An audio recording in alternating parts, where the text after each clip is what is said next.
Another thing that came out this week, officials. My favorite thing. Crews. Here we go. Vaughn's ready for it every show. Sign me up. I'm telling you, if there is like an official USFL ref shirt that isn't just like one of these, I'll pay money. Somehow smuggle it out. I won't take it because funny story, actually, real quick, since we're talking about this. When I was at the Mega Bowl, the Spring League Championship, I was out on the field taking pictures of the players celebrating with the trophy. Yeah. And there was some other, I don't know who he was. I thought he was a child, but he had a camera. So I don't know. He was a photographer of some sort. And I watched him pick up one of the championship shirts and try to put it in his pocket. And I'm like, well, I mean, I'm not going to tell on him, right? And I mean, It wasn't 30 seconds later. So, like, I don't even know where this person came from. It wasn't an official, but it was somebody that worked for the Spring League and said, no, buddy, that is for the team and the players. And I honestly, if that kid's watching, I mean, I don't know your name and I'm not going to say what you look like, but I'm glad I was there to witness it. It was kind of funny. That being said, I mean, I'm not taking a ref shirt because I see what happens. God, that would be the worst feeling in the world is that kid is pulling it out of his bag. Oh, I didn't know. You knew, kid. You knew exactly what you were doing over there. Okay, funny side story, just because I gotta bring this up when I talk about things like this. This isn't even like a sneaky steal thing. I'm not saying I did something like that, but college. Oh, there you go. Basketball game at Ball State University. I'm putting food under a coat. I got a sandwich and a drink from the commissary. I'm bringing it in. My friends get through easy peasy, lemon squeezy, nothing, no problem with getting through. I get in. The lady stops and goes, "What's in your coat?" And just like a very flexible piece of banded metal, I go, I'm sorry. Here's a sandwich. Here's a drink. What do you want me to do with this? And I have to go sit down. They have to watch me eat the sub and finish my drink, and then I can go sit there. So you want to talk about embarrassing? Yeah, I definitely have been in that spot. It is not pleasant. It looks weird. I mean, like we're talking upwards of a few thousand people in Worthen Arena passing by, and I'm sitting at a freaking car. I'm sitting at like one of those fold-out long tables, shoving it down so you can shoving down a sandwich, looking at people go by. And I'm like, this is my life right now. I've been there. Oh man, been there, man. You know, I feel like we could probably fill a whole hour with shenanigans from sports events. Yes. We'll save that one for another day because I got another one. I got another story I will hold on to for another time. That is also very good. I'm gonna have to. Mine, I know I need to wait because I need to find out the best way to like filter out who they may be and what happened because they're so funny. The stories are super funny, but I know the other people in them would not want me to be telling them. So I have to I got to be smart about how I sanitize them. Anyway, sorry for getting us off track. Referees here. So I'll let you take the pedestal back. You're good. As we were talking about. The USFL, they made a few announcements this week besides just the rivalries. One of the other ones that stuck out to a lot of people was that, we were talking about, they're getting referees that are in the NFL pathway program, and they announced the crews. So the USFL finally put out, and you can look these up on their social that they have them out and about, but they've listed the 5 different game crews they're going to be using, 35 referees in total.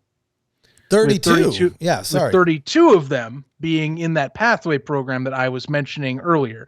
And even Mike Pereira, had a comment. Of course, he has to have some commentating on this because he is heading up officiating. So I will list off some of that from the press release on that said issue. So let's read off what Mr. Pereira had to say. So, quote, the USFL will have the best officials not currently in the NFL. So quick, bold statement right there out of the gate. Hey, he would know. He was he headed up officiating in the NFL. He's been to many revolutionary in terms of the broadcasting space for how officiating is conducted / discussed on broadcasts. Fox helped push that with their in studio official correspondent. So continuing this statement, quote, our association with the NFL officiating department clearly serves the USFL by supplying officials who are ready to call games at the highest level.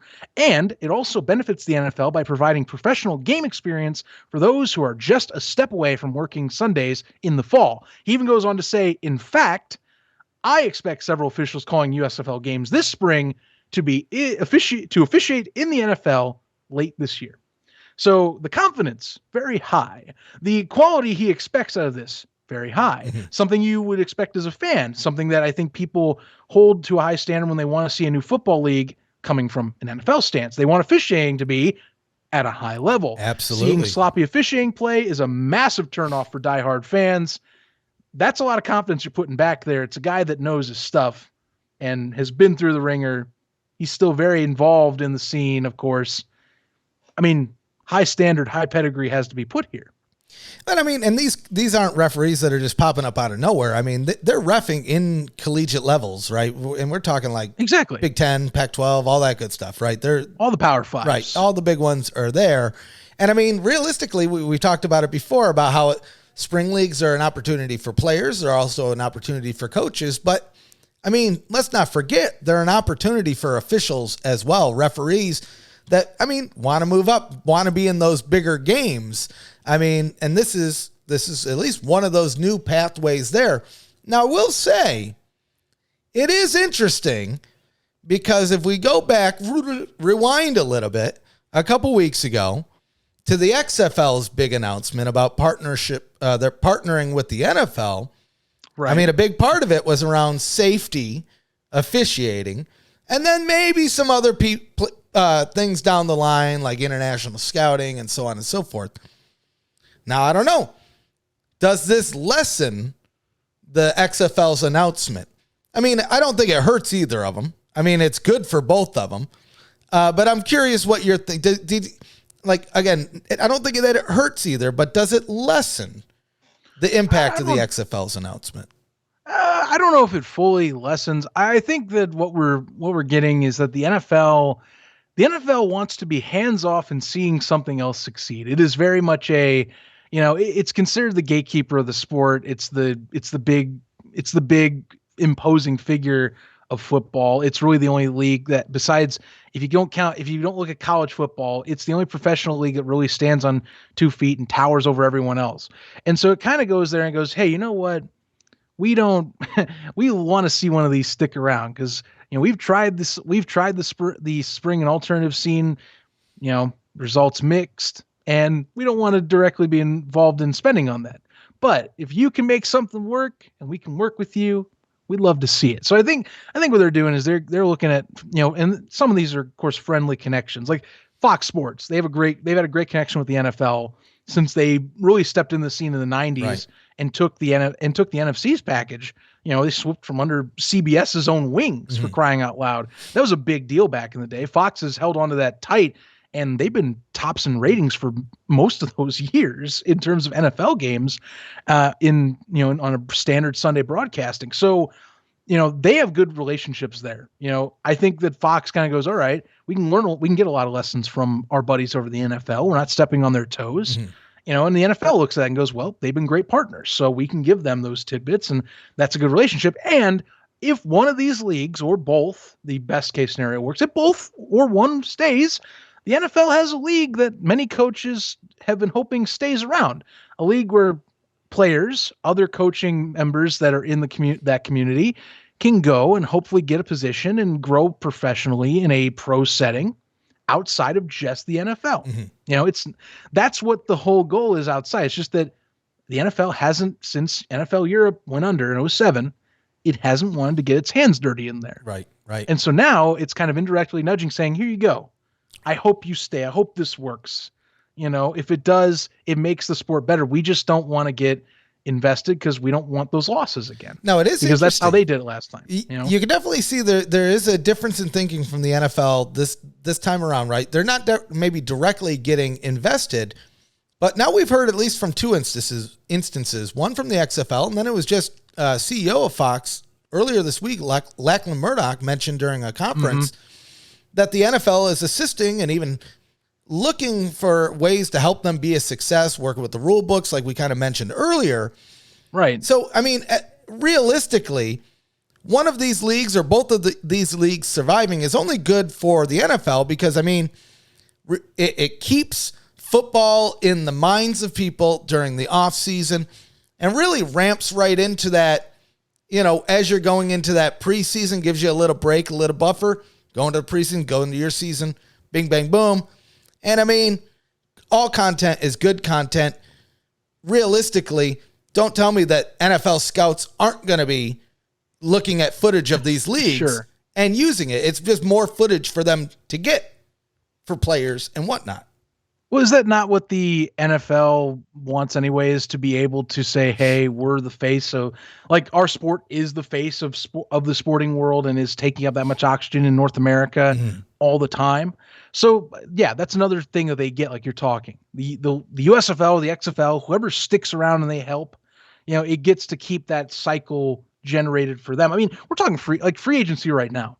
You know, the NFL, that's the big buzz right there right now for them. We just had Devontae Adams get traded to the Raiders as we're recording. Right. Like that's a big deal as people were talking. Now we're not talking about that as a big deal because we're USFL folks, but that's part of their yearly cycle of we're in the news. We're sticking around. You're not going to forget about us. Having football as the sport stay around and be that thing. It's like, you're not going to forget about football year round. We want to establish that culture. That's the step that the USFL and XFL can take for folks. Oh, sure. And I think that that's a market they're tapping into. The NFL's just trying to nudge that and say, hey, like I said, we want a pathway for not only players and coaches, but like it gives others that avenue to check out the sport. We keep that sport in everyone's head, in everyone's mindset. And it goes through there. I think, and just to finish off the question, I think it takes maybe, it lessens it maybe a little, just saying like, okay, the NFL is kind of for both these parties, I guess. The difference being is that the USFL is not talking like they're, you know, we've heard the quote Petri dish thrown around. Right.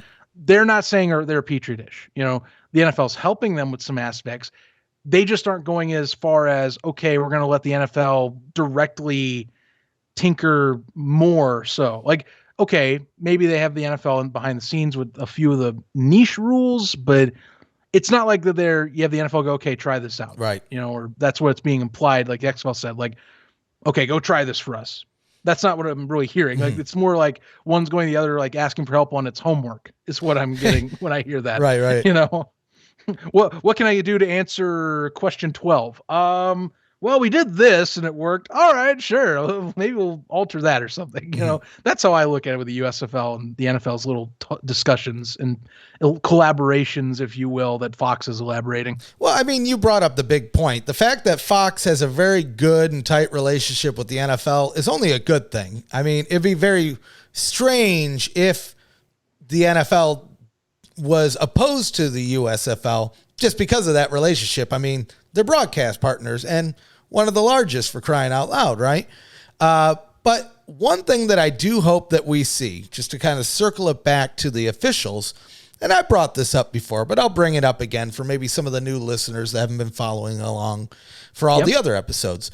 One thing that I hope we see out of the officials here is similar to what we saw in the spring league, where we have maybe it's a Mike Pereira up in the booth walking the officials through, well, if this happens, this is the call. If this happens, this is the call. Or if XYZ, it either isn't a call or it cancels it. Because, I mean, for the officials, sure, it's cool. For me, I love seeing that type of stuff. Again, going back to a little bit of experimenting, doing things that are outside the box with your broadcast. I really hope we see some of that.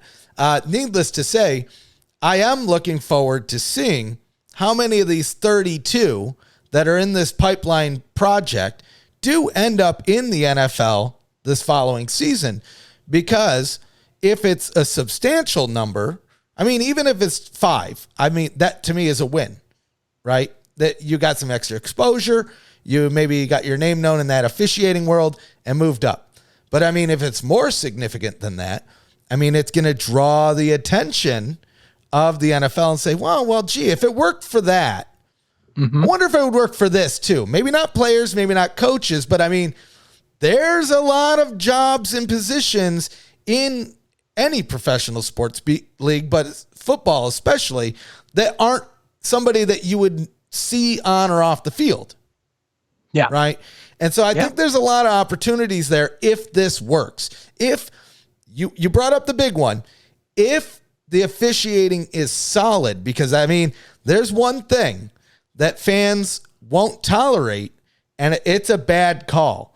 Yes. I mean, we saw a couple, maybe one, at least one in the XFL that the league apologized for after the fact, with the Roughnecks and the Dragons with the time running out and that whole schmoz. So, I mean, it's possible we're going to see something that's maybe unsavory, but if more or less it's held to a high degree, and I think having the Mike Pereira there and kind of as that the leader of one, if you will, I can't remember exactly how he phrased that earlier, maybe a couple weeks ago, but essentially he's running the show when it comes to officiating. I think there's they have the opportunity, get those solid calls, get these guys moved up, and maybe draw the interest to keep this going and maybe expand it into some of these other roles as we go further. I mean, realistically, I've said it, you've said it, we don't know it, but I think it. It feels like the USFL is going to survive at least a second season. I would go as far as to say a third. They have a plan in place. They have, maybe not everything's tightened up. Maybe they don't have specific team owners yet, but it's in the mix. It's in the cards. It's in the works. And I mean, saving money, cutting costs now, bringing new expenses in. I mean, just using Lachlan Murdoch as an example again during their conference call earlier this month or the end of February, I can't recall. Yep. He essentially said they're paid for the first 3 years, unless something like a catastrophic cost comes into play. I think we're good. Now, what does that look like? I don't know. Are they going to be all in their cities? Maybe not. But they will play a second championship, which, I mean, we've said it before, said it again. I think that's going to be huge. I mean, getting through the first season's one thing because we haven't seen that in a couple of years. But getting to a second championship and then furthermore starting a third season, I mean, that's going to be big, big news.